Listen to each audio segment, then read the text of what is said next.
Hey, this is Morag Barrett from SkyeTeam, and if you really want to learn how to level up your life, you should be listening to the Time to Shine Today podcast with my good friend, Scott Ferguson. Time to Shine Today podcast, Varsity Squad. This is Scott Ferguson, and we're episode 225 with my really good friend, Morag Barrett from SkyeTeam. The title of this podcast is really Today's Solutions for Tomorrow's Leaders, but there's so much more. There's so much more depth to my good friend Morag, especially about building relationships, about having fun, living in the moment, what to do when you're going to hire a coach, about being misunderstood and understanding. And I'm not going to give away any more from this fantastic interview I did with my great friend Morag. So sit back, relax, break out your notebooks, because here comes my really good friend, Morag Barrett from SkyeTeam. Let's level up.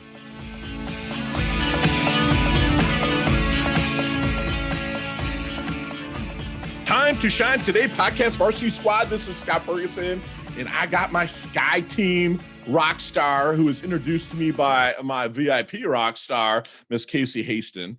And I got Morag Barrett from the SkyeTeam. She's the author of Cultivate, which, if you listen to the end, I'm going to have a book giveaway that will be John Hancock by my good friend Morag.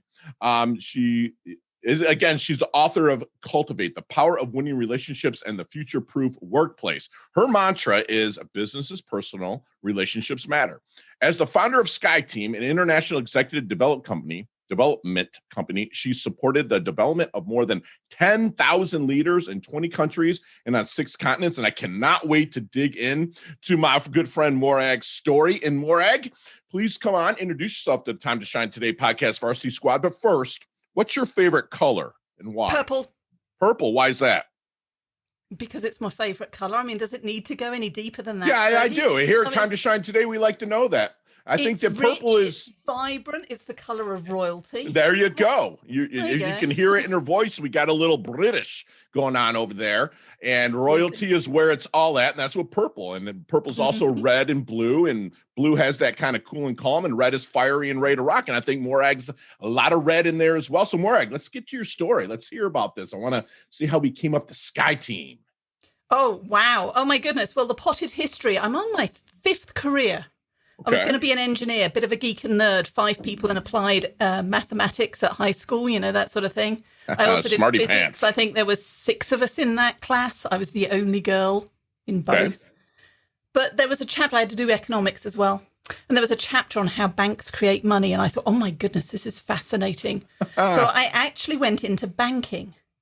And it's nothing like that chapter on economics. But I spent 15 years in banking in the UK, lending millions of pounds to different types of companies, all stages of their evolution, all of them who came to the bank and essentially said, oh, Fergie, I've got this new thing. We're going to get rich. Highland cow mugs. And they'd have this fancy cash flow forecast, etc. But what I realized quite early on, if it was as easy as the numbers on a spreadsheet, we'd all be rich. Right. And what I realized was that the companies that were successful were the ones that didn't just invest in the widget or service. They paid as much attention to how business gets done, i.e. the human side.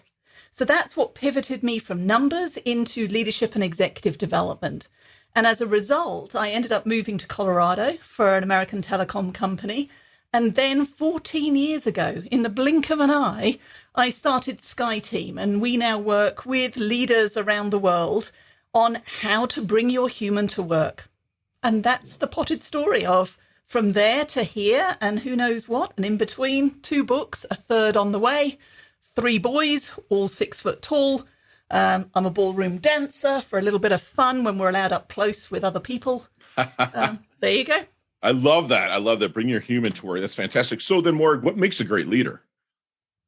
One who is curious about, just curiosity for me is what makes the difference to a leader, because when we're curious, we're open to other people's points of view, wrong though they might be.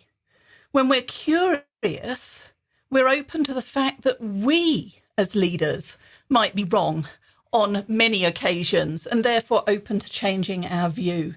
So for me, it is curiosity, because from that curiosity, you can build connection with the people who work with and for you. Love that. I love curiosity is key in leadership. And that's what I am.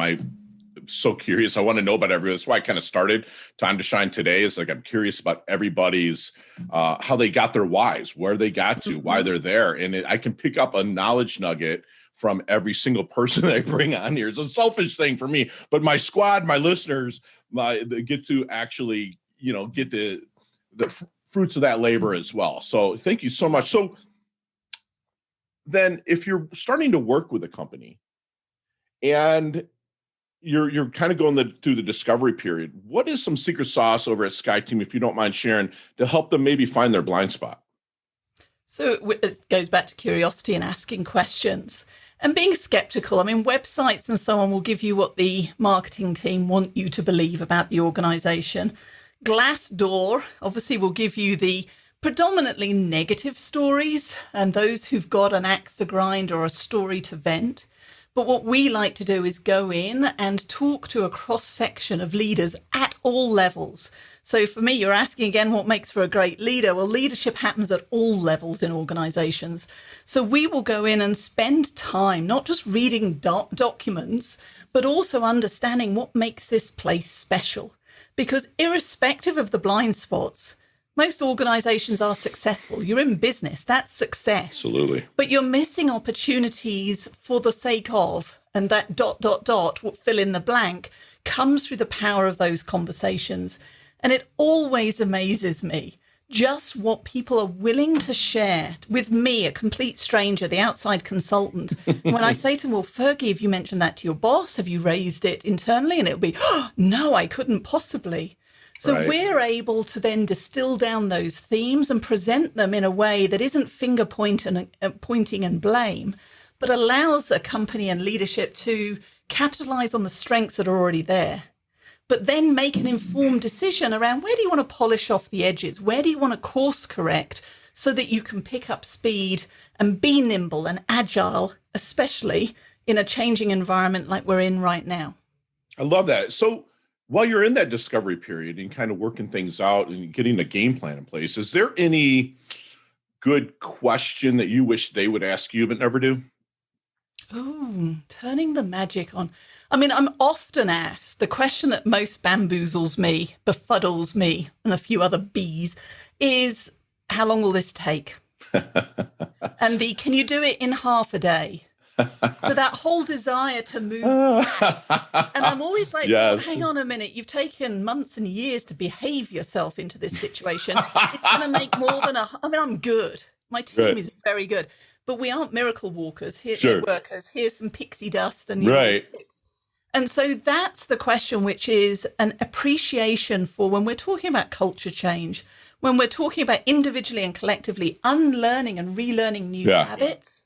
Anybody who's tried to go on a diet or start a new exercise regime, we all know it takes time. Yeah. And so that's the piece where I wish sometimes we could have an easier conversation around just how long is this going to take? It didn't take somebody, 20 minutes to get fat. It took them months. So there's time and there's that gestation period of the new coaching that happens. And I'm glad. I mean, I wish my clients, when I bring them in, would ask, what's expected of me. A lot of them don't. They just expect you to put that pixie dust on, like you said, and go forward with that. So I want to get because you work with companies and organizations, and my squad also wants to know, but when I get brought in, you're usually brought in by like the highest ranker, like the CEO or whatever, but there's always that guy that's below him or girl.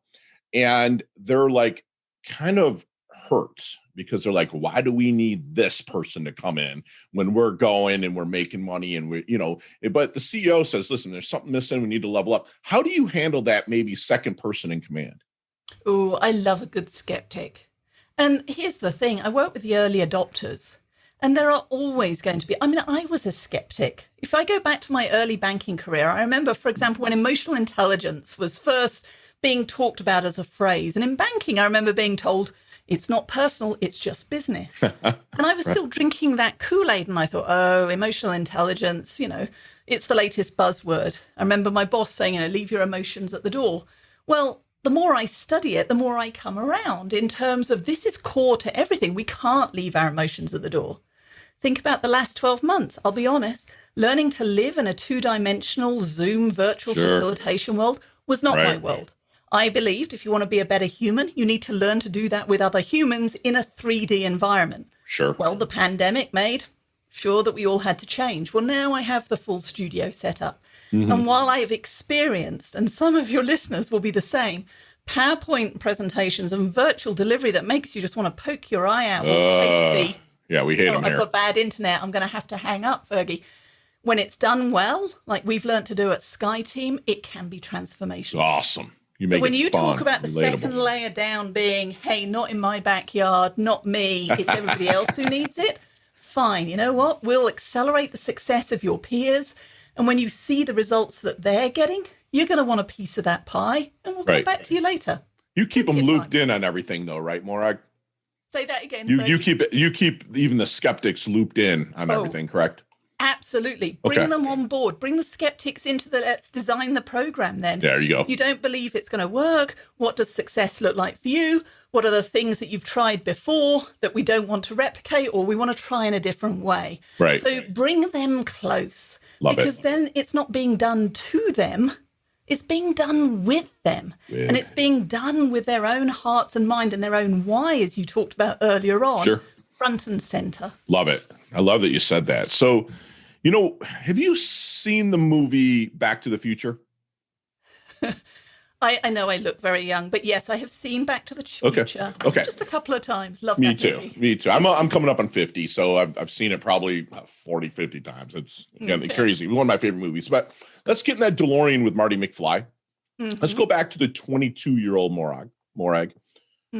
What knowledge nuggets, as we call them here at Time to Shine today, what knowledge nuggets are you dropping on her to maybe help her level up, blast through, maybe shorten that learning curve just a little bit? There are two. And it's everything that I do right now and from Cultivate. It's the fact that relationships matter.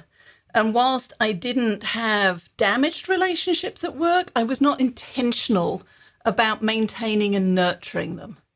And so at 22, if I had invested in my network then, as I did in my mid-30s onwards and as I do now, I think that would have accelerated my career in a different way. Now, it might mean that you and I aren't meeting right now in a parallel universe. That's exactly what's just happened. So I'm glad I didn't have that nugget then.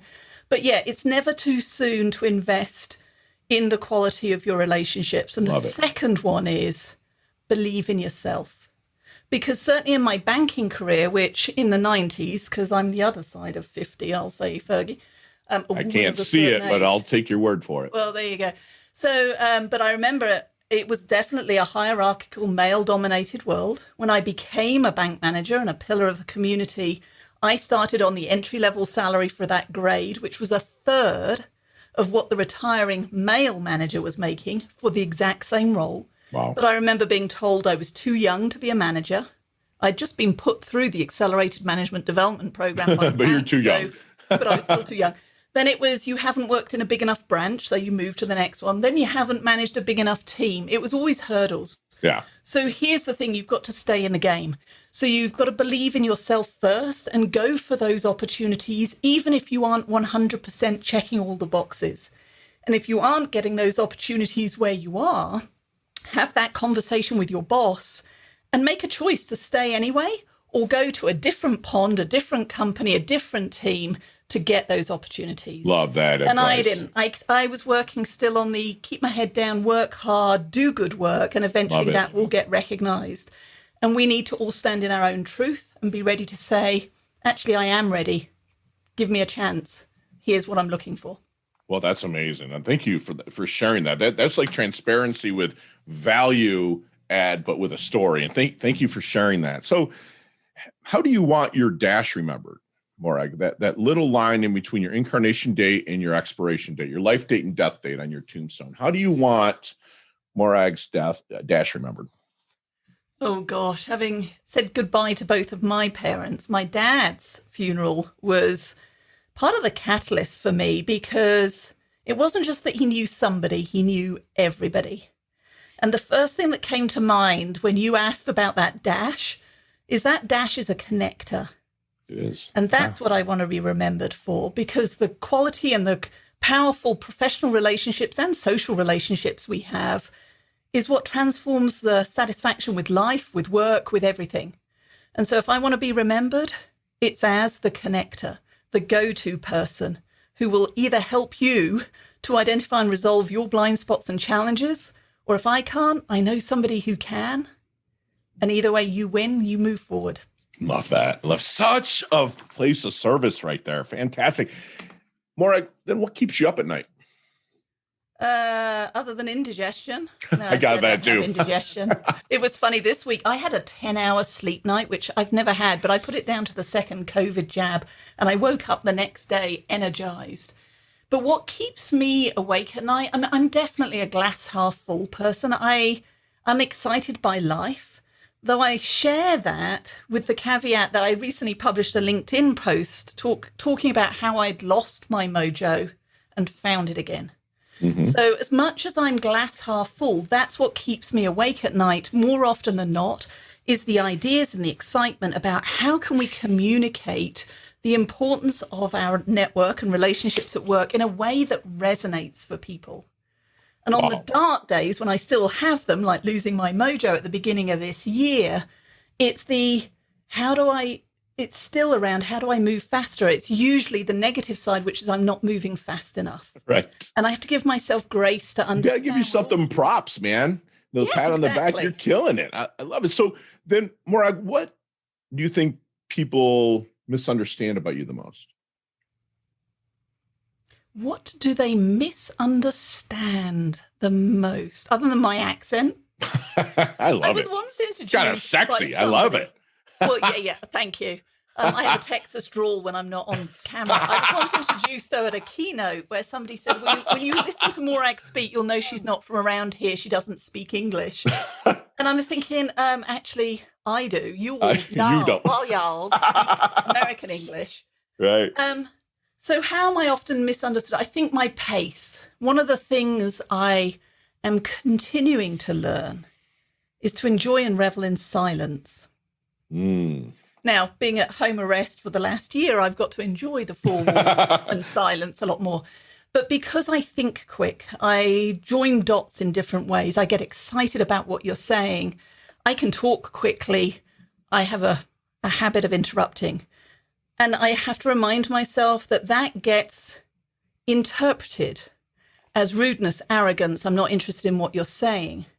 And in fact, it's quite the reverse. It's you've just said something fabulous and I want to go deep. You go deep. I want to go deep. Yeah. And I've been using a new phrase in my workshops. It will be in the third book, that my misunderstood genius is somebody else's brilliant jerk at best.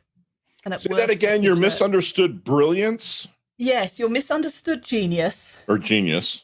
Is somebody else's brilliant jerk. Hopefully brilliant. Well, you can drop the brilliant, but that's it. And so when I'm saying, well, they just don't understand me, that's not their problem. That's mine. Did you say brilliant jerk? Jerk, yeah. Okay. You know that colleague where you just go, oh, there she goes again. The heck up. Sometimes you're not saying it out loud, but you're thinking, with a smile on your face. So, Morag, what is your definition of a life well lived? Well, if you look at my corporate values, they kind of represent, well, they do represent my life values. We have 8 corporate values. What you need to know is 4 of them are fun. Okay. And so for me, a life well lived is fun. Live in the moment. Prepare for the future because we don't know what's going to happen. But live for the moment. Don't put off the things that you want to do, whether it's travel, to write a book, to be a keynote speaker, to start a business. Give it a go. Yes. Because what you don't want to do, as others are talking about the connector, the dash at your eulogy, to be going, oops, too late. Right.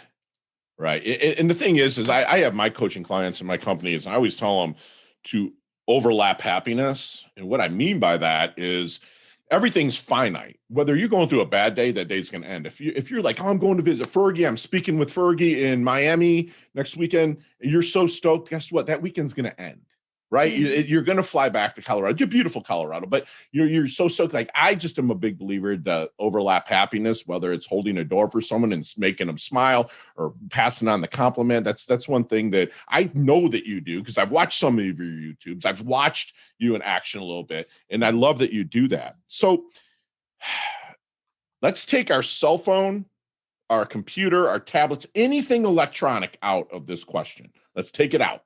What are 3 things that Morag can't live without?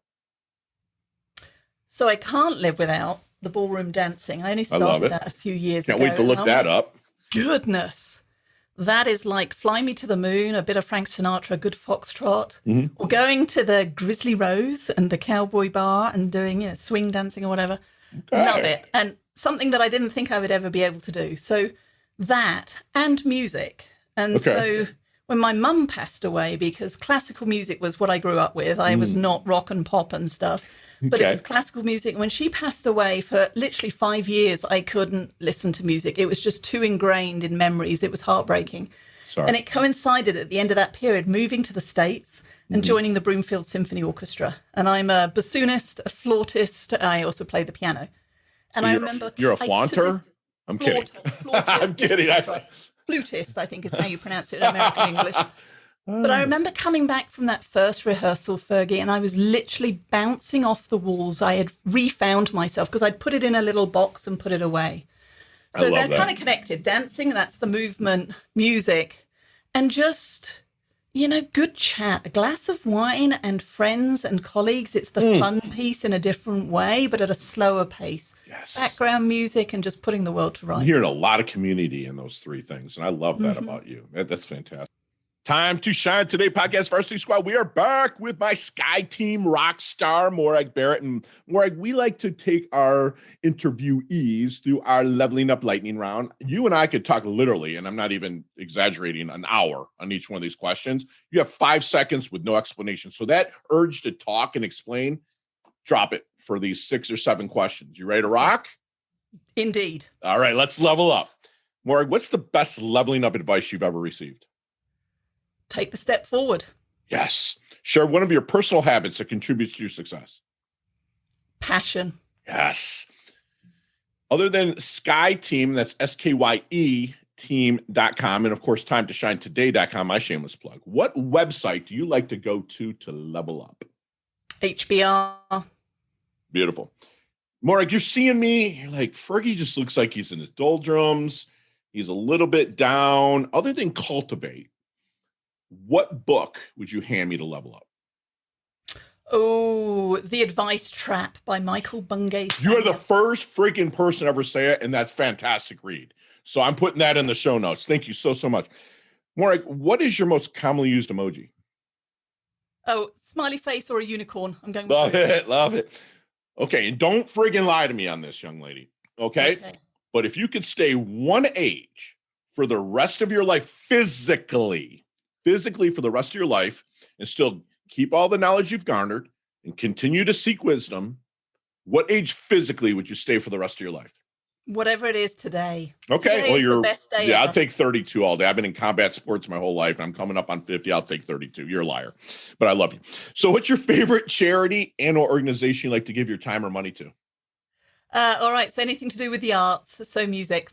Yay. Awesome. Last question. I know you didn't really get into music, but what is the best decade of music to you? 60s, 70s, 80s, or 90s? You can elaborate. Oh, no. So I'm going to go with the 90s. Really? Okay. Yeah, why not? I was just leaving high school and I was listening to more of it then, but it was still an eclectic selection. Got it. I'm an 80s guy just because everything happened. I was born in 72, so like 80s is my years. So you had, all the British invasion more. I mean, obviously the Beatles, but in the 60s, but like you had the British invasion, the Irish invasion with U2, Duran, all that stuff. So I'm an 80s guy, but I respect the 90s. I was in the military the whole time the 90s were. So it was funny. I would go to sea. I'd come back and all these new songs would be on the radio and they were so good. They're like, dude, that song came out like 7 months ago. I'd be like, I've been gone a year. That's awesome. So Miss Morag, how can we find you? So the website, which you kindly shared earlier, SkyeTeam, SKYE team.com. But the reality is, with an unusual name, just Google Morag Barrett. You'll find me. And please do connect with me on LinkedIn. I'd love to get to know your story.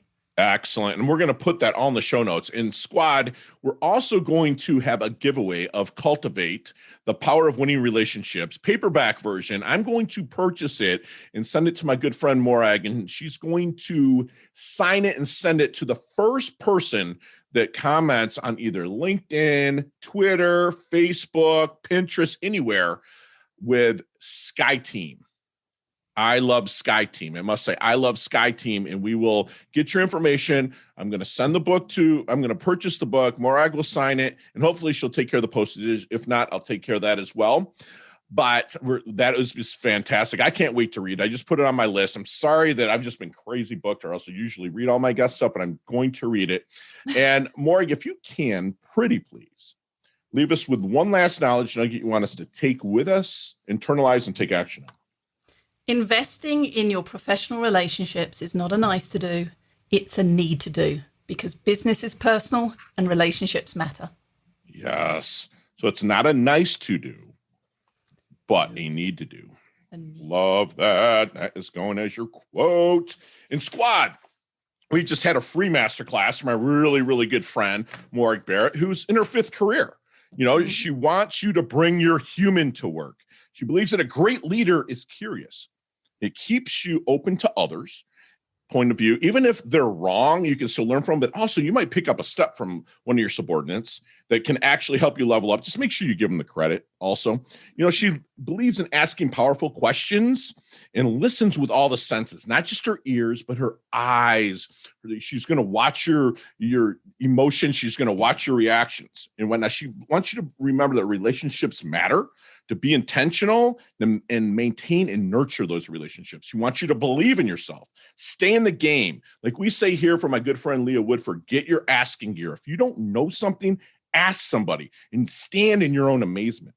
She will be remembered, and she is being remembered on a macro scale as a connector, the go-to person. She does that all through the service. She does what she loves in the service of people that loves what she does. And that's what I love about my good friend Morag. She wants you to communicate to resonate. She wants you to learn to revel in silence. Like we say, have a daily sabbatical. Just shut up. Silence is golden. The answers are always in silence. And also, I have pages of notes. I'm just picking the ones that have really stand up. She wants you to have fun in the moment, but prepare for the future.